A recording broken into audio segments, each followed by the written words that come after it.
you were the person that Conor McGregor picked out of everyone to come out for his opening song.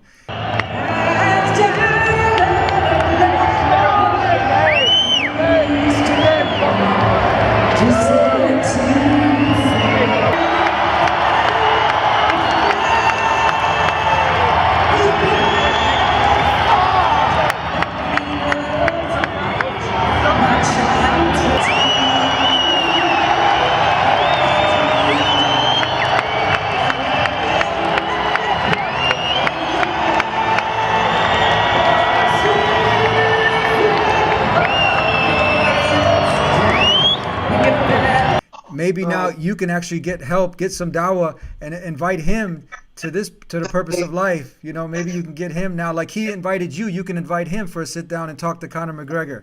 Allah will take who He wants. Yeah, Allah guides who He wills. Yes. Precisely. I don't feel like it's my job to convert anyone. No, that's none of it. Our job is just to be the best human beings we can and to convey. Yeah. You know, to try to do our best to convey. Yeah. Yeah. It's because the very tenets of Islam are against everything the world worships. The world worships money. That Islam is the truth and has the truths plural, and that's why it's so dangerous. Our culture is built on one great big lie, which is that Jesus Christ was the Son of God, right?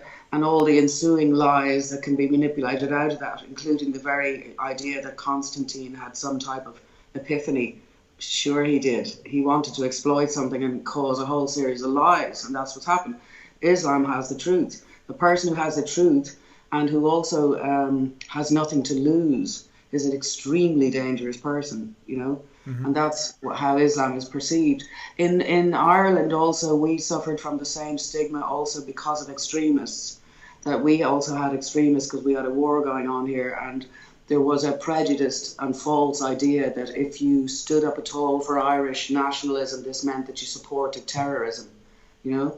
And I think that falsely it meant that, you know. And I think that Islam has suffered from the same stigma, that because there are extremists and there are terrorists, it's very easy for those who want to stigmatize us to say that we're all terrorists and we all support terrorism, which of course we don't, you know. Yes.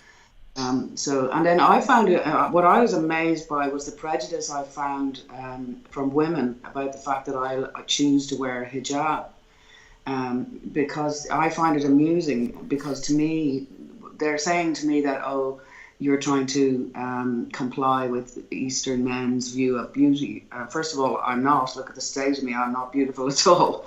But secondly, it's nothing to do with that. It's a choice. And in fact, under the Islamic law, at my age, I don't have to wear a hijab, actually, you know. But what amuses me about it is that these women have their hair bleached blonde. It's got a thing going across here and it goes down here. Their hair. Uh-huh. Their hair itself is a hijab. Their very hair. They're trying to conform, in fact, to Western men's idea of beauty. Uh-huh. So I keep saying, well, if you don't like hijab, then shave your hair, because it's the same thing. There's no difference. Do you know what I mean? Yeah. So, but I'm amazed at the prejudice about that. I found more prejudice about wearing the hijab than about actually becoming Muslim, you know. And so consequently, I love wearing it, you know, and I feel naked without it. And I'd gone to college and I had studied all different kind of things, and I had left Islam to last for some reason, probably because I had prejudice, you know.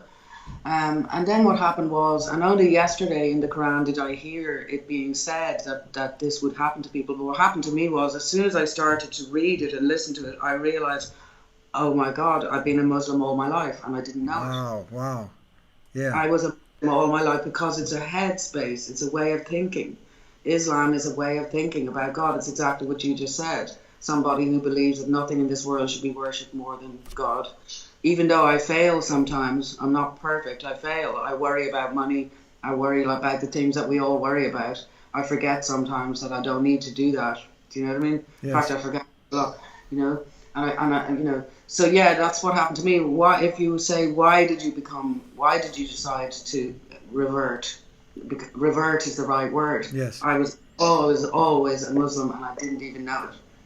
And it's very much for me about the strength of the scriptures, the intelligence, the sheer intelligence of the scriptures, that I just knew immediately, like, nobody wrote this but God. Nobody sang this to Gabriel or to Muhammad but God. Nobody could have created it but God. It's so intelligent. It's so, you know, It's mind blowing. I can't even find words. It's Yeah. mind blowing. Every time I listen to it, I'm more mind blown. Remember the potato famine? At one point, when you had this potato famine, and then the Muslims came and lend support, and the Irish have really been loyal to that, and they Yeah, respected that help, and the Irish are really yeah. amazing people.